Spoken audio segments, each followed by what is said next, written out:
আপনি কি এখন এই ভিডিওটা দেখছেন কারণ আপনি লাখ টাকা হারিয়েছেন, নাকি দেখছেন কারণ আপনি জানেন সামনে আরো হারাবেন কিন্তু থামতে পারছেন না? যদি দুটোর যে কোনো একটাও সত্যি হয় তাহলে এই ভিডিওটা শেষ পর্যন্ত দেখুন, কারণ আমি আজ আপনাদের সাথে এমন কিছু কথা বলবো যেটা হয়তো আপনার জীবন বদলে দিতে পারে।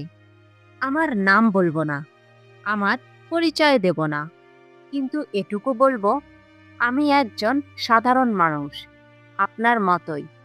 আমিও একদিন এই পথে ছিলাম। লাখের পর লাখ টাকা হারিয়েছি, রাতের পর রাত কেঁদেছি, থামতে চেয়েছি কিন্তু পারিনি, এবং একদিন পেরেছিলাম। আজকে আমি আপনাদের বলবো কেন এখনই সঠিক সময়, কেন আর একটা দিনও দেরি করা ঠিক না।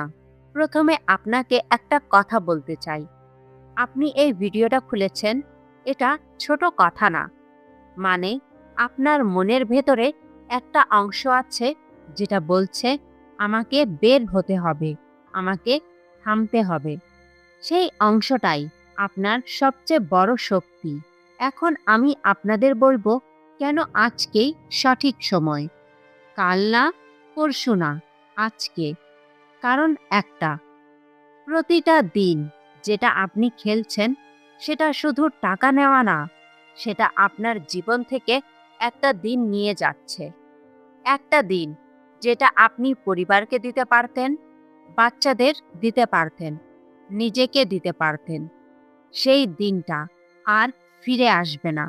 টাকা হয়তো একদিন ফিরে আসবে, সময় আসবে না। এখন আমি আপনাদের কিছু কঠিন সত্য বলবো। প্রথম সত্যি, আপনি হারানো টাকা ক্যাসিনো খেলে ফিরে পাবেন না। আমি জানি এটা শুনতে কষ্টের, কিন্তু এটাই সত্যি। ক্যাসিনোর সিস্টেম এমনভাবে তৈরি যে দীর্ঘমেয়াদে খেলোয়াড় সবসময় হারে। এটাকে বলে হাউস এজ। ক্যাসিনো কখনো লোকসান করে না, কারণ গণিত সবসময় তাদের পক্ষে। আপনি যদি আজীবন খেলেন তাহলেও শেষে হারবেন। তাহলে হারানো টাকার কি হবে? এই প্রশ্নের উত্তর কঠিন। সেই টাকা গেছে, ক্যাসিনো খেলে ফিরবে না। কিন্তু এখন যদি থামেন তাহলে আর হারবেন না, এবং যা আছে সেটা রক্ষা করতে পারবেন। দ্বিতীয় সত্যি, আপনার মস্তিষ্ক এখন অসুস্থ। এটা আপনার দোষ না। ক্যাসিনো খেলতে খেলতে আপনার মস্তিষ্কের ডোপামিন সিস্টেম বদলে গেছে। মানে আপনার মস্তিষ্ক এখন ক্যাসিনোকে একটা প্রয়োজনীয় জিনিস মনে করছে। ঠিক যেমন ক্ষুধা লাগলে খেতে ইচ্ছা করে, তেমনি এখন মস্তিষ্ক ক্যাসিনোর জন্য ক্ষুধার্ত। এই কারণেই শুধু ইচ্ছাশক্তি দিয়ে থামা কঠিন। কিন্তু কঠিন মানে অসম্ভব না। মস্তিষ্ক বদলানো যায়, সময় লাগে, কিন্তু যায়। এবং সেই বদলানোর প্রক্রিয়া শুরু হয় একটা সিদ্ধান্ত থেকে, আজকের সিদ্ধান্ত। তৃতীয় সত্যি, আপনার পরিবার জানুক বা না জানুক, তারা কষ্ট পাচ্ছে। হয়তো আপনি লুকিয়ে খেলছেন, হয়তো কেউ জানে না, কিন্তু পরিবার ঠিকই বুঝছে কিছু একটা হচ্ছে। আপনার ঘুম নেই, খাওয়া নেই, মেজাজ খারাপ, সারাক্ষণ ফোনে। এগুলো তারা দেখছে, এবং এগুলো তাদের কষ্ট দিচ্ছে। আপনার বাচ্চারা যদি একটু বড় হয় তাহলে তারাও বুঝছে, হয়তো বলছে না, কিন্তু অনুভব করছে। সেই অনুভূতিটা তাদের মনে থেকে যায়। চতুর্থ সত্যি, যত দেরি করবেন ক্ষতি তত বাড়বে। আমার নিজের অভিজ্ঞতা থেকে বলছি, প্রথম বছরে হারিয়েছিলাম 10 লাখ। মনে হয়েছিল এখনই থামি, কিন্তু থামিনি। দ্বিতীয় বছরে হারিয়েছিলাম আরও 20 লাখ। তখনও মনে হয়েছিল এখনই থামি, কিন্তু থামিনি। তৃতীয় বছরে হারানো টাকার পরিমাণ 50 লাখ ছাড়িয়ে গেল। যদি প্রথম বছরেই থামতাম তাহলে 40 লাখ টাকা বাঁচত। সেই 40 লাখ টাকা দিয়ে কি করা যেত একটু ভাবুন। তাই আজকে সঠিক সময়, আগামীকাল না, এখন। পঞ্চম সত্যি, থামা সম্ভব। আমি পেরেছি। আমার মতো হাজার মানুষ পেরেছে। আপনিও পারবেন। কিন্তু পারতে হলে কিছু কাজ করতে হবে। এখন আমি সেই কাজগুলো বলবো। প্রথম কাজ, এখনই ফোন তুলুন। ক্যাসিনো অ্যাপ ডিলিট করুন। এই মুহূর্তে ভিডিও দেখতে দেখতেই একটু থামুন, ফোন তুলুন, অ্যাপটা ডিলিট করুন। আমি অপেক্ষা করছি। করলেন? যদি করে থাকেন তাহলে আপনি এই মাত্র আপনার জীবনের সবচেয়ে গুরুত্বপূর্ণ কাজটা করলেন। যদি না করে থাকেন তাহলে ভিডিও শেষ হওয়ার আগেই করুন। দ্বিতীয় কাজ, আপনার ব্রাউজারে ক্যাসিনো ওয়েবসাইটগুলো ব্লক করুন। ব্লক সাইট বা কোল্ড টার্কি নামে অ্যাপ আছে, সেটা দিয়ে ব্লক করুন এবং সেই পাসওয়ার্ড বিশ্বস্ত কাউকে দিয়ে রাখুন। তৃতীয় কাজ, আপনার বিকাশ বা ব্যাংক অ্যাকাউন্টের নিয়ন্ত্রণ কিছুদিনের জন্য বিশ্বস্ত কাউকে দিয়ে রাখুন। এটা শুনতে কঠিন লাগছে জানি, কিন্তু এই কাজটা আপনাকে অনেক বড় বিপদ থেকে বাঁচাতে পারে। চতুর্থ কাজ, একজন বিশ্বস্ত মানুষকে সত্যি বলুন। এটাই সবচেয়ে কঠিন কাজ, কিন্তু এটাই সবচেয়ে জরুরি। কারণ একা লড়াই করে পারবেন না। আমি একা চেষ্টা করে বারবার ব্যর্থ হয়েছি। যেদিন আম্মুকে বললাম সেদিন থেকে পথটা সহজ হলো। শুধু একজনকে বলুন, এমন একজন যে রাগ করবে না, যে পাশে থাকবে। পঞ্চম কাজ, পেশাদার সাহায্য নিন। জুয়ার আসক্তি একটি মানসিক স্বাস্থ্য সমস্যা। এর চিকিৎসা রয়েছে। লজ্জা পাবেন না, কারণ আপনি সাহায্য নেওয়ার যোগ্য। এখন আমি আপনাদের সাথে এমন কিছু কথা বলতে চাই যেটা নিয়ে সাধারণত কেউ কথা বলে না। ক্যাসিনো ছাড়ার পরে কি হয়? অনেকে মনে করেন ছেড়ে দিলেই সব ঠিক হয়ে যাবে, সুখী হয়ে যাবে, জীবন সুন্দর হয়ে যাবে। এটা সত্যি, কিন্তু সাথে সাথে না। ছাড়ার পরে প্রথম কিছুদিন অনেক কঠিন যায়। আমার নিজের অভিজ্ঞতা থেকে বলছি, যেদিন সত্যিকার অর্থে থামলাম সেদিন মনে হলো এখন কি করব। জীবনের এত বড় একটা অংশ হঠাৎ শূন্য হয়ে গেল। সেই শূন্যতাটাই সবচেয়ে বিপজ্জনক, কারণ এই শূন্যতা পূরণ করতেই আবার ফিরে যাওয়ার ইচ্ছা হয়। তাই আগে থেকেই প্রস্তুত থাকুন। প্রথম সপ্তাহ, প্রথম সপ্তাহে শরীর ছটপট করবে, মাথায় বারবার আসবে, একটু দেখি, শুধু একটু। রাতে ঘুম আসবে না, অস্থির লাগবে। এটা স্বাভাবিক। এটা আপনার মস্তিষ্ক ডোপামিনের জন্য কাঁদছে। এই সময়ে একটাই কাজ করুন, প্রতিটা ঘন্টা পার করুন, দিন না, ঘন্টা। নিজেকে বলুন, এই 1 ঘন্টা পার করলেই হবে। 1 ঘন্টা পার হলে আর 1 ঘন্টা। এভাবে একদিন পার করুন। তারপর দ্বিতীয় দিন। প্রথম সপ্তাহের সবচেয়ে কঠিন মুহূর্ত হলো রাত। রাতে একা থাকলেই মনে হয় এখন খেলতাম, এখন কি করব।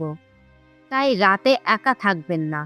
পরিবারের সাথে থাকুন, কথা বলুন, টেলিভিশন দেখুন, বই পড়ুন, যে কোনো কিছু করুন, কিন্তু একা থাকবেন না। দ্বিতীয় সপ্তাহ। দ্বিতীয় সপ্তাহে একটু ভালো লাগতে শুরু করবে। শরীরের ছটপটানি একটু কমবে। কিন্তু এই সময়ে একটা নতুন সমস্যা আসবে, হিসাব। মানে এতদিন ক্যাসিনো খেলার কারণে মাথায় ঢোকেনি কতটা ক্ষতি হয়েছে। এখন মাথা পরিষ্কার হতে শুরু করলে সব হিসাব সামনে আসবে। কার কাছে কত ধার, কোথায় কত গেছে, এই হিসাব দেখে মাথা ঘুরে যাবে। তখন পুরনো চিন্তা আসবে, যদি একটু খেলি হয়তো কিছু ফিরে পাবো। এই মুহূর্তে থামুন, নিজেকে বলুন, আমি জানি এই পথে কি আছে, আমি যাব না। এবং সেই হিসাবটা একটা কাগজে লিখুন। মোট ঋণ কত, প্রতি মাসে কত শোধ দিতে পারবেন। একটা বাস্তবসম্মত পরিকল্পনা তৈরি করুন। 5 বছরেও যদি শোধ হয় সেটাও ঠিক আছে, কারণ 5 বছর পরে ঋণ শেষ হবে। কিন্তু খেলতে থাকলে ঋণ শুধু বাড়বে। তৃতীয় সপ্তাহ। তৃতীয় সপ্তাহে একটা গুরুত্বপূর্ণ কাজ করুন, নিজের জন্য নতুন একটা রুটিন তৈরি করুন। প্রতিদিন সকালে কি করবেন, দুপুরে কি করবেন, সন্ধ্যায় কি করবেন। এই রুটিনে ক্যাসিনোর জন্য কোনো ফাঁকা সময় রাখবেন না। আমি যেটা করেছিলাম, সকালে উঠে ঘর গুছাতাম, তারপর বাচ্চাদের স্কুলে দিতাম, বাড়ি ফিরে রান্না করতাম, বিকেলে হাঁটতে বের হতাম। এই ছোট ছোট কাজগুলো আমাকে ব্যস্ত রাখত, এবং ব্যস্ত থাকলে ক্যাসিনোর কথা মাথায় কম আসে। চতুর্থ সপ্তাহ চতুর্থ সপ্তাহে একটা ছোট কাজ করুন। একটা ডায়েরি লিখুন। প্রতিদিন লিখুন, আজকে কতটা ভালো ছিলাম, কখন কষ্ট লেগেছিল, কিভাবে সামলেছি। এই লেখাটা দুটো কারণে দরকার। প্রথমত, নিজের অগ্রগতি দেখতে পাবেন। 7 দিন পর আগের লেখা পড়লে বুঝবেন কতটা এগিয়েছেন। দ্বিতীয়ত, কঠিন মুহূর্তে ডায়েরি খুলে পড়লে মনে পড়বে আগেও কঠিন মুহূর্ত এসেছিল এবং সেটা পার করেছিলেন। 1 মাস পার হলে কি হবে? আমি আপনাদের বলতে পারি, প্রথম মাস পার হওয়ার পরে সকালে উঠে একটা অদ্ভুত অনুভূতি হয়। মনে হয় আজকে কোনো চিন্তা নেই, কোনো ক্ষতি করিনি গতকাল, কাউকে মিথ্যা বলিনি, কারো টাকা নষ্ট করিনি। সেই হালকা অনুভূতিটা কোনো জুয়ার জয়ের চেয়ে অনেক বেশি ভালো লাগে। বিশ্বাস করুন। এখন কথা বলি রিল্যাপসের বিষয়ে। রিল্যাপস মানে হলো চেষ্টা করতে করতে আবার খেলে ফেলা। এটা হতে পারে, আমার নিজেরও হয়েছিল। প্রথমবার থামার 15 দিন পরে আবার খেলেছিলাম। মনে হয়েছিল সব শেষ, আমি পারবো না। কিন্তু আম্মু বললেন, একবার পড়ে গেলেই শেষ না, আবার উঠতে হয়। সেই কথাটা ধরে আবার শুরু করলাম। দ্বিতীয়বার আর করিনি। তাই আপনাকেও বলছি, যদি রিল্যাপস হয় তাহলে থেমে যাবেন না। নিজেকে বলবেন, ঠিক আছে, একটা ভুল হয়েছে, আবার শুরু করছি। একটা রিল্যাপস মানে সব শেষ না, এটা মানে আমি এখনো লড়াই করছি। এখন কথা বলি আর্থিক বিষয়ে। 50 লাখ টাকার ঋণ, এটা দেখলে মাথা ঘুরে যায় জানি, কিন্তু একটু অন্যভাবে দেখুন। আপনি যদি প্রতি মাসে মাত্র 20,000 টাকা শোধ দিতে পারেন, তাহলে 20 বছরে 50 লাখ টাকা শোধ হবে। 20 বছর অনেক লম্বা মনে হচ্ছে, কিন্তু ভাবুন 20 বছর পরে আপনার বয়স কত হবে? তখন কি ঋণমুক্ত থাকা ভালো, না ঋণের পাহাড়ের নিচে চাপা পড়া ভালো? এবং যদি আরো বেশি শোধ দিতে পারেন, তাহলে আরো আগে শেষ হবে। মূল কথা হলো একটা পরিকল্পনা করুন এবং সেই পরিকল্পনায় লেগে থাকুন। প্রতি মাসে কিছু কিছু শোধ দিন, এবং প্রতি মাসে যখন কিছু শোধ দেবেন তখন নিজেকে একটু প্রশংসা করুন, কারণ এই টাকাটা সৎ পরিশ্রমের টাকা। এই টাকা দিয়ে ঋণ শোধ করছেন, এটা অনেক বড় কাজ। এখন আমি আপনাদের সাথে সবচেয়ে গুরুত্বপূর্ণ কথাটা বলতে চাই। আপনি কি জানেন ক্যাসিনো ছাড়ার পরে জীবনটা কেমন হয়? আমি বলছি। প্রথম মাস পার হওয়ার পরে ঘুম ভালো হয়। এটা ছোট কথা মনে হচ্ছে, কিন্তু যে মানুষ বছরের পর বছর রাত জেগে ফোনে থেকেছে সে বুঝবে এই ঘুমটা কতটা মূল্যবান। সকালে উঠে মাথাটা পরিষ্কার থাকে, কোনো চিন্তা নেই, কোনো বোঝা নেই। দ্বিতীয় মাসে খাওয়ার রুচি ফিরে আসবে। আগে খেতে বসতাম, কিন্তু মুখে স্বাদ পেতাম না, মাথায় শুধু ক্যাসিনো। এখন খেতে বসলে খাওয়ার আনন্দ পাই। তৃতীয় মাসে বাচ্চাদের সাথে সময় দিতে শুরু করলাম। প্রথম দিন বাচ্চাকে নিয়ে পার্কে গেলাম। সে দৌড়াচ্ছিল, হাসছিল, আমাকে ডাকছিল, আম্মু দেখো দেখো। সেই মুহূর্তে মনে হলো এই জিনিসটা আমি এত বছর মিস করেছি। শুধু একটা অ্যাপের কারণে চোখে পানি এসে গেল। কিন্তু সেটা কষ্টের পানি ছিল না, সেটা ছিল কৃতজ্ঞতার পানি। কারণ এখনো দেরি হয়নি, এখনো বাচ্চা আমাকে ডাকছে, এখনো আমি সাড়া দিতে পারছি। 4 মাসের মাথায় একটা ছোট কাজ শুরু করলাম। আগের যে সময়টা ক্যাসিনোতে দিতাম, সেই সময়টাই এখন ছোট একটা ব্যবসা শুরু করলাম। অনলাইনে হাতের তৈরি জিনিস বিক্রি। প্রথম মাসে আয় হলো মাত্র ৩,০০০ টাকা। কিন্তু সেই ৩,০০০ টাকা হাতে নিয়ে মনে হলো এটা আমার সৎ পরিশ্রমের। কোনো মিথ্যা নেই, কোনো লুকোচুরি নেই। এই অনুভূতিটা কোনো জুয়ার জয়ের চেয়ে হাজার গুণ ভালো। ৫ মাসের মাথায় প্রথমবার মাকে কিছু টাকা দিলাম। বললাম, আম্মু, এটা তোমার জন্য। আম্মু বললেন, কোথায় পেলি? বললাম, কাজ করেছি। আম্মু টাকাটা হাতে নিলেন না, আমাকে জড়িয়ে ধরলেন। বললেন, এই টাকার চেয়ে তুই অনেক বেশি মূল্যবান আমার কাছে। সেই মুহূর্তটা আমি কোনো দিন ভুলব না। কারণ এত মাস আগে এই মায়ের কাছে মিথ্যা বলেছিলাম, তার বিশ্বাস ভেঙেছিলাম। আর আজ তিনি আমাকে জড়িয়ে ধরছেন। এটাই জীবন, এটাই আসল জয়। ৬ মাসের মাথায় একটা কাজ করলাম, যেটা করতে অনেক সাহস লেগেছিল। যাদের কাছ থেকে ধার নিয়েছিলাম তাদের একে একে ফোন করলাম। বললাম, আমি ভুল করেছিলাম, আমি কষ্ট দিয়েছিলাম, আমি ক্ষমা চাইছি এবং আমি শোধ দেব। সময় লাগবে, কিন্তু দিয়ে দেব। কেউ কেউ রাগ করলো, কেউ কেউ কিছু বলল না, কিন্তু একজন বলল, তুমি সত্যি বললে, এটাই অনেক বড় কথা। সেই কথাটা শুনে বুকটা হালকা হলো। কারণ এতদিন বুকের ভেতরে একটা ভার ছিল, লুকোচুরির ভার, মিথ্যার ভার। সেটা একটু হালকা হলো। এখন আমি আপনাদের কাছে একটা প্রশ্ন করতে চাই। আপনি এই মুহূর্তে কোথায় আছেন?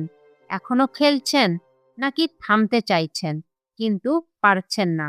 যদি থামতে চান, তাহলে আমি আপনাকে একটাই কথা বলবো, আজকেই সঠিক সময়। কাল না, ১ ঘন্টা পরে না, এখন। আপনি হয়তো ভাবছেন, আমার অবস্থা অনেক খারাপ, আমি অনেক বেশি হারিয়েছি, আমার পক্ষে সম্ভব না। আমিও একদিন এটাই ভেবেছিলাম। ৫০ লাখ টাকা হারিয়ে মনে হয়েছিল আর কোনো পথ নেই, কিন্তু পথ ছিল। আপনার জন্যও পথ আছে। সেই পথের শুরু হয় একটা সিদ্ধান্ত থেকে। আজকের সিদ্ধান্ত। এখন আমি আপনাদের বলবো শেষ ৩টা কাজ। প্রথম কাজ, এই ভিডিও দেখা শেষ হলে এখনই ক্যাসিনো অ্যাপ ডিলিট করুন, যদি আগে না করে থাকেন। এটাই প্রথম পদক্ষেপ। দ্বিতীয় কাজ, আজকে রাতে ঘুমানোর আগে একটা কাগজে লিখুন। লিখুন, আজ থেকে আমি ক্যাসিনো ছেড়ে দিলাম। এটা আমার নিজের সাথে প্রতিজ্ঞা। তারিখ লিখুন, সই করুন। সেই কাগজটা রেখে দিন। যখন কঠিন লাগবে, বের করে পড়ুন। তৃতীয় কাজ, কমেন্টে শুধু লিখুন, আজ থেকে শুরু, এই ৩টা শব্দ। কারণ লেখার মধ্যে একটা শক্তি আছে এবং হয়তো আপনার সেই কমেন্ট দেখে আরেকজন সাহস পাবে। এখন শেষ কথা, আমি জানি এই যাত্রা কঠিন, কিন্তু আমি এটাও জানি এটা সম্ভব। কারণ আমি পেরেছি। একজন সাধারণ মানুষ, ৫০ লাখ হারিয়ে, পরিবারকে কষ্ট দিয়ে, তারপরও পেরেছি। আপনিও পারবেন। আজকেই শুরু করুন, এখন থেকে, এই মুহূর্ত থেকে। আপনার জীবন সুন্দর হোক, আপনার পরিবার সুখী হোক। এই ভিডিওটা যদি আপনার একটুও কাজে এসে থাকে, তাহলে লাইক দিন, শেয়ার করুন। কারণ আপনার একটা শেয়ার হয়তো কারো জীবন বদলে দেবে। চ্যানেলটা সাবস্ক্রাইব করুন, কারণ এরকম আরো ভিডিও আসবে। ভালো থাকুন, সুস্থ থাকুন। আল্লাহ হাফেজ।